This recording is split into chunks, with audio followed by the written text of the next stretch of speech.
Salut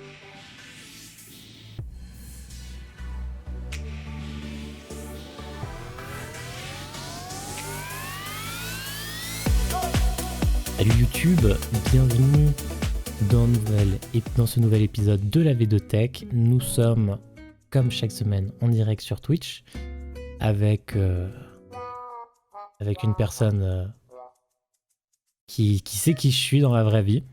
Voilà. Tous les autres vous disent bonjour bien également. Nous, on s'est déjà dit bonjour, comme d'habitude, un peu avant. Donc, si vous souhaitez participer à ces échanges, venez un lundi à 21h sur la chaîne Twitch, qui est dans la description, hein, bien évidemment, et vous pourrez venir dire bonjour avec nous en direct. Bienvenue du coup à tous dans cette V2Tech.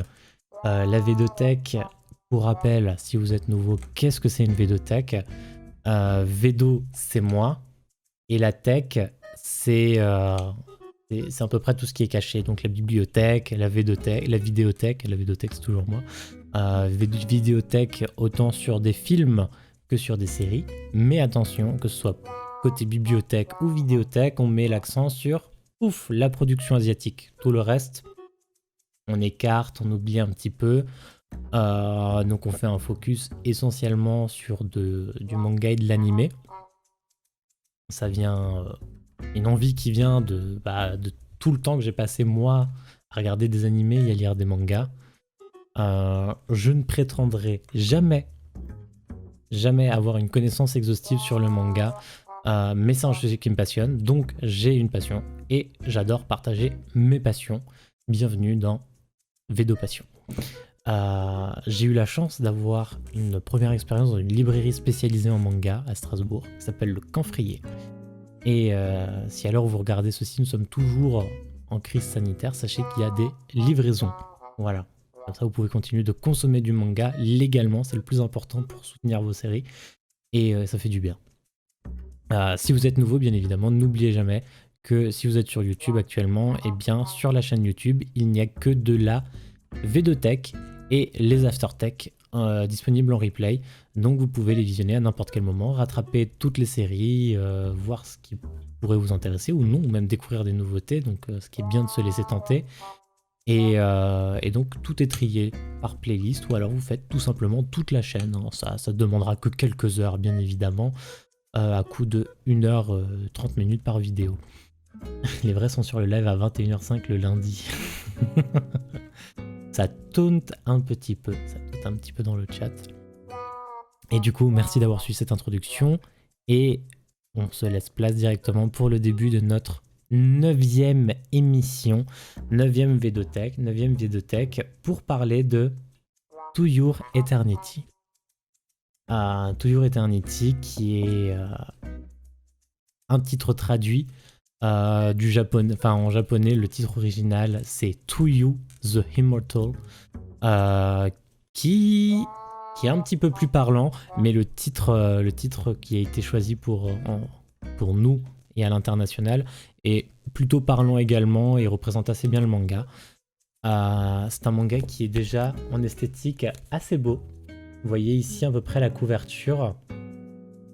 On est sur des mangas qui sont très colorés, enfin je dirais bien très colorés, mais ils ont des couleurs très belles. C'est tout ce qui est dans la couverture est très contemplatif, et vous allez voir que ça colle avec notre thème, mais ça vous allez le découvrir avec la suite de ce que je vais vous dire. Si vous avez bien suivi les V2Tech, To Your Eternity, on en a un tout petit peu parlé une seule fois, parce que ça vient de la même auteure que Silent Voice, qui a été notre 2e émission, si jamais vous voulez aller voir le replay. Voilà. Et c'est sa série la plus récente, c'est une série qu'elle a en cours. Elle a commencé cette série en septembre 2016, donc on a commencé à voir les chapitres en weekly. Les premiers tomes sont apparus en janvier 2017. Pour une fois, sa renommée a fait que les reliures en tomes sont arrivées extrêmement rapides. Et assez rapidement. On est sur une histoire de 3-4 mois, vraiment c'était très rapide. Et on l'a eu chez nous en France en avril, donc encore 3 mois après, vraiment trimestre par trimestre, le manga a connu ses avancées. Et contrairement à A Silent Voice, qui a été publié par Kiyun, si vous vous souvenez, cette semaine, c'est un manga de Pika. C'est Pika qui a décidé qu'ils allaient faire venir To Your Eternity en France. Donc c'est plutôt pas mal de leur part. C'est surprenant de la part de Kiyun de ne pas avoir ressaisi l'occasion de se prendre un manga qui avait très bien fonctionné. On est plus loin de Silent Voice en thématique, ça c'est sûr, mais il avait fonctionné, il y avait moins de raisons. Pika fait un truc très très bien au bonus, c'est que si vous n'avez pas la place d'acheter du manga, mais que vous avez, on va dire, les moyens financiers de suivre du manga, eh bien, c'est disponible en numérique sur leur site. Donc, Pika, la maison d'édition, a un site. Et vous pouvez retrouver là-bas en simultané, donc en suivant les vraies dates de sortie, vous pouvez retrouver le manga en format numérique et donc avoir un scan légal que vous pouvez consulter et c'est plutôt plaisant. À l'heure où je vous parle, mars 2021, il y a 14 tomes qui sont sortis au Japon. C'est toujours une série en cours, donc il y en aura plus. Je peux pas vous dire jusqu'où ça ira. Et en France, on en a déjà 13 qui sont arrivés sur les 14, donc on a un tout petit décalage. Je pense que c'est juste l'affaire de quelques semaines, mois, le temps qu'il soit traduit et qu'il sorte chez nous. Mais pas grand chose. Donc on s'embarque pour une aventure pour l'instant moyenne en termes de durée. Je peux pas dire qu'elle est courte. Il y a plus court que ça comme manga. Et je peux pas dire qu'elle est longue parce qu'il y a 9 fois plus long que ça en manga également. Donc pour l'instant on est sur une série moyenne. Je pense qu'il y en aura sûrement pour une vingtaine de tomes, mais le potentiel dépend juste de l'auteur et de la rédaction. Parce que To Your Eternity, ça parle de plusieurs choses. Et quoi de mieux pour le savoir que de vous présenter le synopsis. Et ensuite, on reviendra sur la première page que vous allez pouvoir voir de ce manga qui est très intrigante. Donc comment vous parler de To Your Eternity en commençant par le synopsis. Une mystérieuse sphère a été déposée sur Terre. Vous la voyez. Elle peut adopter la forme de tout ce qu'elle touche. La mort ne peut la vaincre. D'abord simple pierre, elle va prendre l'apparence d'un loup qui a succombé à ses blessures et faire la rencontre d'un jeune garçon abandonné de tous. Ici débute un voyage éternel. Vous comprenez mieux pourquoi je vous ai dit que la durée de la série dépendra de l'inspiration de l'auteur.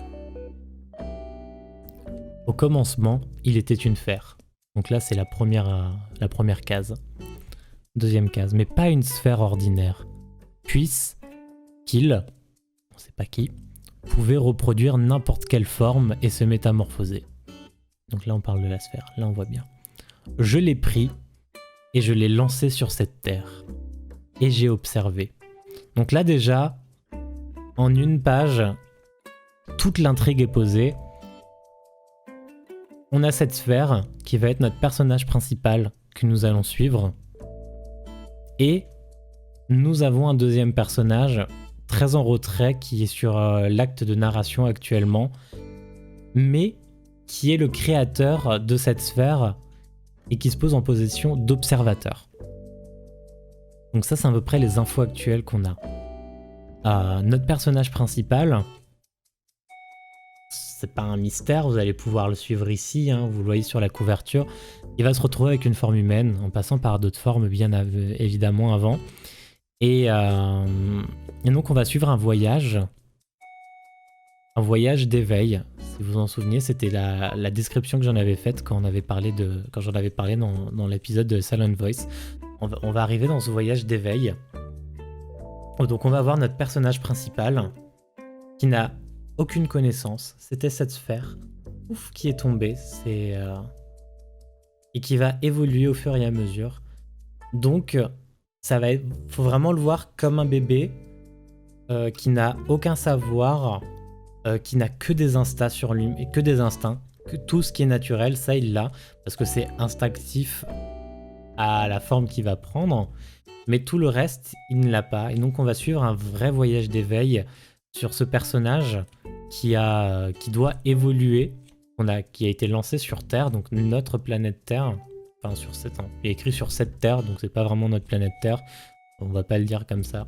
Qui a été lancé sur une planète et donc du coup, on ne sait pas son objectif. Observer.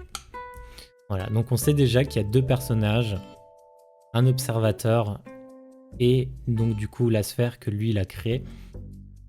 Et donc à partir de là va s'en suivre tout un voyage. C'est un voyage qui va être très particulier, comme dit, on commence dans la peau d'un loup, on arrive ensuite dans la peau d'un jeune garçon et finalement tout va évoluer très vite. Parce qu'on est sur un personnage immortel. Donc vous doutez bien qu'il va devoir comprendre plein de choses par lui-même. Pourquoi il ne peut pas mourir, mais ça le fait souffrir. Comment éviter cette souffrance. Comment échanger avec ses semblables. Parce que quand on est un loup, on n'a pas besoin d'échanger avec ses semblables. Mais quand on arrive à prendre la peau d'un humain, là il va falloir commencer à s'intéresser au langage. Et ça c'est qu'un début de voyage. Notre personnage principal, vous vous doutez bien qu'au bout du 13e tome, a rencontré beaucoup de personnes. Donc des personnages qu'on va voir plus ou moins longtemps, bien évidemment.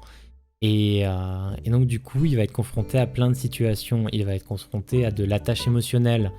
Il va être confronté à des limites de compréhension dans les échanges. Il va être surtout opposé à la mort. On a affaire à un personnage immortel. Et donc, il va être face à un phénomène qu'il va avoir du mal à comprendre. Ça va être la mort des autres.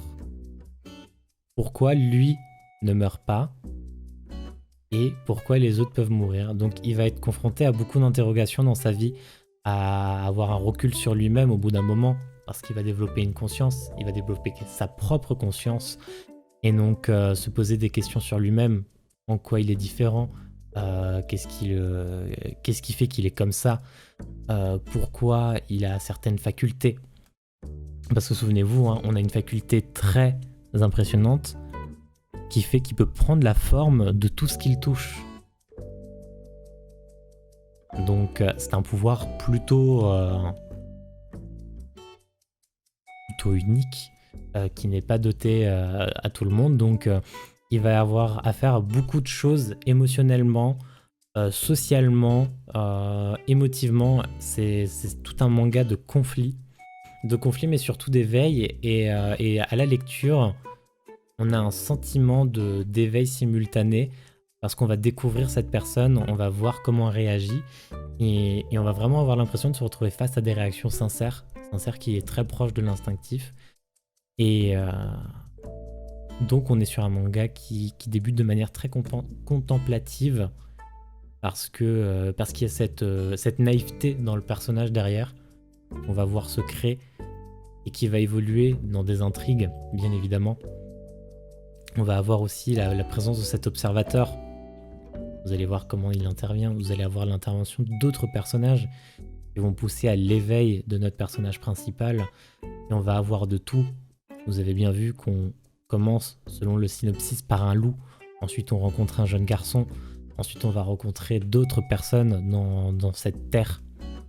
Donc, on va rencontrer des filles, on va rencontrer des marchands, on va rencontrer d'autres animaux. On va rencontrer des familles, on va rencontrer des commerçants, on va vraiment rencontrer beaucoup de monde d'âges très variés. Et donc du coup, il va avoir beaucoup d'informations, bien évidemment.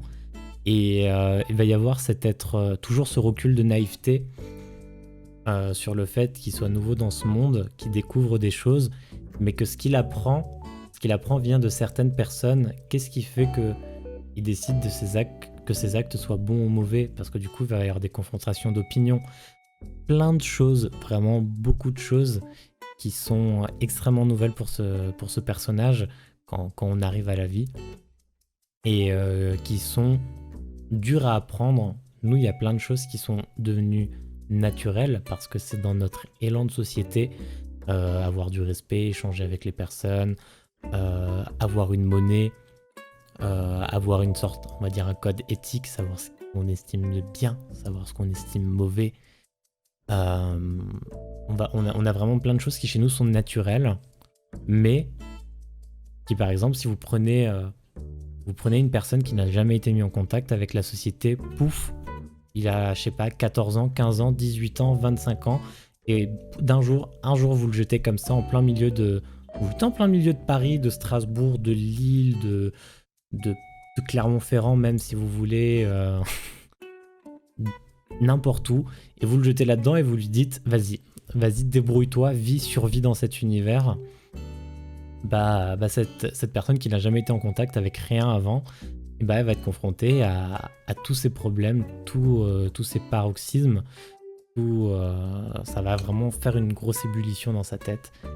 Et ça nous donne un manga qui a une évolution très particulière, parce qu'on est vraiment dans un monde où on va avoir un regard de naïveté derrière le personnage en même temps qu'on le découvre, mais en ayant nos connaissances à nous dans notre monde, et donc en se disant, vous allez voir qu'on va prendre indirectement des décisions à sa place en se disant non mais t'inquiète, ce que tu fais c'est bien, sauf qu'on ne peut pas échanger avec lui, mais on va essayer de rassurer le personnage en se rassurant nous-mêmes dans ses actes, et du coup ça amène à une empathie très très forte dans ce manga, et je trouve que c'est une grande force de l'auteur dans ces mangas, donc qui était déjà très empathique dans les Silent Voice, qui mettait en avant un cas d'harcèlement scolaire.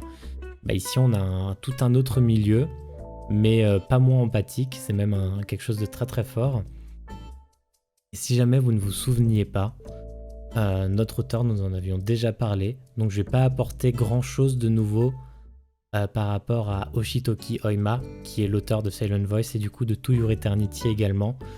Donc c'était une mangaka illustratrice, d'abord illustratrice sur Murdoch Scrambles, dont elle n'a fait que le dessin, et ensuite elle a pu se développer en tant que mangaka, bien qu'elle avait commencé à écrire des mangas avant d'être illustratrice.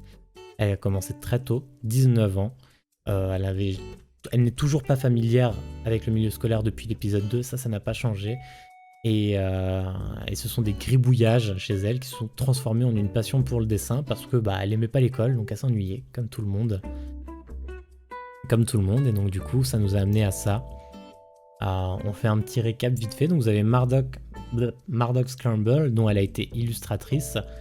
Ensuite vous avez A Silent Voice, série en 7 tomes finie, qui a été son premier manga, originairement un one-shot transformé en un manga en 7 tomes qui porte sur le harcèlement scolaire, et pas que, mais voilà, quelque chose de très plaisant à lire, très fort émotionnellement également. Je sais pas si certains d'entre vous se sont laissés tenter. Et du coup, To Your Eternity, la série en cours actuellement, seul manga auquel elle se dédie aussi en parallèle. Et là, vous voyez très bien la couverture qui est très très belle, et elle est d'autant plus belle en vrai que vous avez un peu de relief de couleur sur la reliure brillante, la pochette brillante du manga. Donc voilà, une auteure qui est devenue très connue en 2013 grâce à Silent Voice, donc en tout cas à l'international. Elle a commencé du coup il y a 5 ans maintenant, To Your Eternity, enfin 5 ans en septembre, bon, on va pas chipoter. Elle avait déjà reçu le titre du meilleur manga débutant pour Silent Voice, et To Your Eternity ne manquera pas de recevoir un meilleur titre d'une certaine manière, parce que ce sera de nouveau un prix Kodansha, un prix manga, pas catégorie tout, juste catégorie shonen, mais elle a reçu le prix manga Kodansha catégorie shonen, et elle était à égalité avec un autre manga, mais voilà, ça vaut son pesant, c'est un prix Kodansha quand même, c'est l'une des plus grosses distinctions japonaises, donc à mon avis ça n'a pas à rougir, même si c'est à égalité avec un autre manga et que dans sa catégorie. C'est une personne très attentive, hein. Je vous ai dit qu'on était souvent dans des mangas émotionnels, mais c'est une personne très attentive. C'est elle-même qui a décidé du nom international de son manga. Généralement, ils choisissent essentiellement le titre japonais, et on essaye de l'adapter pour l'international, de trouver un truc qui colle ou qui pourrait faire vendre. Je pense notamment au manga Erased qui n'a rien à voir avec le nom japonais, ce qui est très triste, mais le nom japonais n'aurait jamais fait vendre. Et donc là, elle a tenu elle-même à choisir le nom. Donc comme je vous l'avais dit, le nom original c'est Pour toi l'immortel. Et chez nous, on a reçu à l'international À ton éternité. Donc on se rapproche, on a des idées très proches, on comprend les idées qui nous attendent. Ce qui est plutôt cool. Et c'est également la même personne qui a réalisé le logo japonais et le logo international du manga. Ça, c'est aussi très rare que ça arrive. Et du coup, vous noterez que c'est réalisé en papier découpé. Je sais pas trop comment vous l'expliquer. C'est un art japonais qui s'appelle le kirie. Et vous savez, on coupe ce papier avec un cutter très fin. Et vous faites des formes souvent dedans. Et donc les deux logos sont réalisés sur cette base-là, comme si c'était un papier découpé qui s'appelle donc cet art s'appelle le Kirie, K-I-R-I-E. Voilà, tout simplement. Et donc c'est la même personne qui a réalisé le logo japonais et le logo international, qui est pareil aussi une initiative qui n'est pas très courante, mais du coup qui colle très bien dans... En fait, on suit totalement la thématique japonaise dans le manga et c'est très très plaisant. Le thème de ce manga, To Your Eternity, c'était un thème qui lui était inspiré de quelque chose qui date d'il y a très très longtemps. Comment vous dire qu'aujourd'hui, bon, elle a plus de 19 ans, elle en a sûrement plus que moi, oui, elle en a 31. Elle a 31 ans et cette idée de manga lui vient de la primaire. C'est loin, hein? C'est loin la primaire. Et là, cette idée de manga, elle l'a eu grâce au premier manga qu'elle a lu en primaire, qui s'appelle 3.3 Eyes. Je l'ai jamais lu, j'ai pas les comparaisons, je peux pas vous dire, mais je sais que c'est inspiré de ça. Et donc du coup, pour elle, cette histoire du coup dont elle s'est inspirée, c'est une histoire réelle. Voilà, elle a, dans sa vie personnelle, qu'elle nous raconte dans To Your Eternity, c'était des bases réelles, mais adaptées en fantasy, donc adaptées dans To Your Eternity avec un manga, donc le côté on détache de la réalité. Et c'est très marrant, le titre original japonais, donc du coup To You the Immortal, a été inspiré de la maladie de sa grand-mère. Pas plus de détails là-dessus, mais voilà, on est toujours dans des histoires très personnelles avec cet auteur. Elle avait fait The Silent Voice parce que sa mère était une malentendante qui signait. Et donc du coup, elle avait fait un manga sur le harcèlement à ce niveau-là. Et là, cette fois, on est sur un manga qui s'est rapproché de la maladie de sa grand-mère. Et c'est marrant de se retrouver propulsé dans des histoires qui sont, je trouve, aussi personnelles de la part de l'auteur et qui pourtant nous amènent à des histoires très fortes émotionnellement. Et il n'y a rien à redire sur la lecture personnellement. Mais voilà, je pense que le côté très fort de l'empathie, sa force, c'est que ça vient surtout d'histoires très personnelles et dont elle est très proche. Et donc du coup, ça donne que même un manga récent comme le sien a pour moi déjà une force de frappe très puissante et l'histoire a un potentiel à tenir dans la durée, plus que d'autres histoires qui peuvent prendre un côté vieillot. Ici, je pense qu'un voyage d'éveil, du moment qu'on est d'ici à ce que notre société se transforme, je pense que l'histoire restera quand même assez valable. Et je pense que ça donnera une bonne durée de longévité au manga et pas juste de vie donc en termes de nombre de tomes. Voilà. Ça, c'était pour présenter à peu près les pensées, enfin entre guillemets les pensées, mais les origines et les inspirations de Yoshitoki Aima pour To Your Eternity. Et nous allons arriver très très rapidement à notre dernière catégorie qui s'appelle le contenu dérivé. Je sais que si vous voulez en savoir un petit peu plus sur Yoshitoki Aima, vous pouvez aller voir l'épisode 2. Il y a les timecodes, présentation de l'auteur sur la vidéo. Et vous avez juste à regarder du coup la version complète de la présentation de Yoshitoki Aima que j'avais faite sur elle. Mais là, j'ai pas plus grand chose à dire à part le redire de nouveau en sachant qu'on est à des choses qui ont été redites, mais ce n'est pas grave. Et donc on a une série avec plutôt récente, sûrement une des plus récentes que nous ayons eues. Et donc du coup avec un contenu dérivé plutôt récent par rapport aux autres fois, parce que du coup je vais vous parler d'un manga, enfin d'un animé qui n'est même pas encore sorti. En tout cas à l'heure où nous on fait cette vidéo, c'est pas encore sorti. Il va y avoir une adaptation en animé de To Your Eternity. Elle est disponible le mois prochain. Donc elle sort en avril 2021, elle aurait dû sortir en octobre 2020 je crois si je dis pas de bêtises. Mais faute au Covid, ils ont décidé de repousser sa sortie. Hashtag exclu. Oui et non, oui et non. C'est juste qu'il n'est pas encore sorti quoi, donc c'est impossible que quelqu'un l'ait regardé en l'occurrence, parce que même au Japon il n'est pas sorti. Et donc du coup il sort le mois prochain.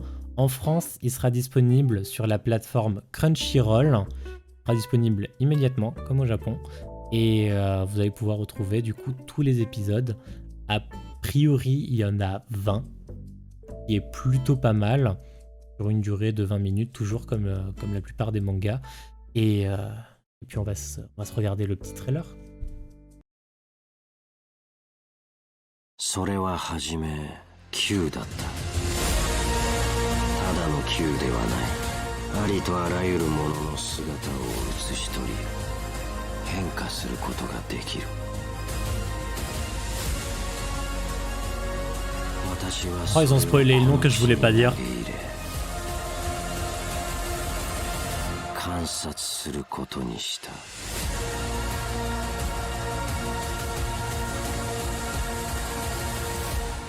不滅のあなたへ。10月放送開始。Bien une série en 20 épisodes, c'est confirmé à la fin du trailer. Donc ça va vite. Ça va très vite. Si vous avez envie de le revoir hein, et de voir peut-être un peu plus de détails, tapez To Your Eternity trailer officiel, bien évidemment, et vous allez tomber très vite dessus. Ça va très vite, mais parce qu'il y a plein de détails à apporter, je pense que peut-être l'animé va un peu plus vite, mais on se retrouve avec la vision de plein de personnages, mais de plein de personnages que vous allez rencontrer au fur et à mesure. Donc c'est pour ça que ça sert à rien. C'est pour ça que ça sert à rien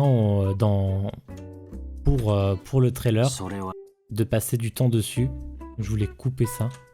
Ça sert à rien dans le trailer à passer du temps dessus parce que l'histoire est censée être plus forte que les personnages que vous allez rencontrer pour intriguer, mais ensuite pour vous faire poursuivre la lecture, c'est les personnages que vous allez rencontrer qui seront les plus importants. Et ça c'est un truc dont on se rend essentiellement compte quand on lit, parce qu'on n'est pas confronté à un personnage qui risque la mort. On n'est pas confronté à Luffy qui peut se noyer, à Luffy qui peut mourir, à tous les personnages de One Piece qui globalement peuvent mourir. On n'est pas confronté à des humains normaux. On n'est pas confronté. On est confronté à une personne particulière qui a la particularité de ne pas pouvoir mourir, mais par contre qui est confronté à la mort, et ça vous mène à une situation émotionnelle plutôt forte. Et je pense que c'est très bien exprimé dans ce trailer où on passe du temps sans passer du temps sur les personnages secondaires entre guillemets, parce que c'est ce qui va représenter sa vie, avoir juste une bribe de souvenirs, un sourire, ce genre de choses de ces personnes-là que finalement il a rencontrées ou qu'il a pu perdre dans toutes ses formes. Et voilà, donc je vous conseille bien évidemment à la terme de cette vidéothèque, sans surprise, la lecture de ce manga. Si vous n'êtes pas trop manga, l'animé sera bientôt disponible ou est disponible, voilà, selon votre période de visionnage. Mais voilà, sera disponible en avril sur Crunchyroll. Essayez de prendre... Il y a peut-être des essais gratuits en fait, je sais même pas s'il y a des essais gratuits sur Crunchyroll, mais si jamais vous voulez vous faire tout en une traite, ce sera possible je pense. Faut juste avoir un chouïa de temps, 20 minutes fois 20 épisodes, ça ne fait jamais que 400 minutes. 400 minutes divisé par 60, ça ne fait jamais que 4, 30, 36, ça ne fait jamais que 5 ou 6 heures. C'est juste une journée, vous faites que ça un dimanche, vous regardez toute la saison. On n'en parle plus. Voilà. En tout cas, c'était notre Védothèque, notre 9e Védothèque qui prend fin ici. Merci à tous de l'avoir suivi, que vous soyez là sur Twitch, dans le silence, ou que vous soyez sur YouTube. Si vous avez une remarque à faire, n'oubliez jamais que vous avez la section commentaires juste en bas. Un avis constructif, positif comme négatif, des idées, ce genre de choses. On est preneur de tout. Si vous avez aimé ce contenu, normalement par là, il y a un pouce bleu. Si vous avez envie de revoir ce genre de contenu, selon que vous soyez sur téléphone ou sur ordi, le bouton s'abonner est par là. Soit là en haut, soit là en bas. C'est vrai que maintenant ils sont forcément là en bas. C'est vrai que les boutons sont forcément là en bas. Là en bas, vous avez un bouton s'abonner normalement. Et puis si vous avez des amis que ça intéresse, vous avez un bouton partager bien également. Donc n'hésitez pas. Voilà, merci à tous d'avoir suivi cet épisode. On se retrouve lundi prochain en live sur Twitch. Mercredi toujours sur YouTube. Donc n'hésitez pas. Et samedi pour les aftertech, quand je pense à les mettre en ligne. Et voilà, des bisous à tous, la bonne soirée, bonne journée.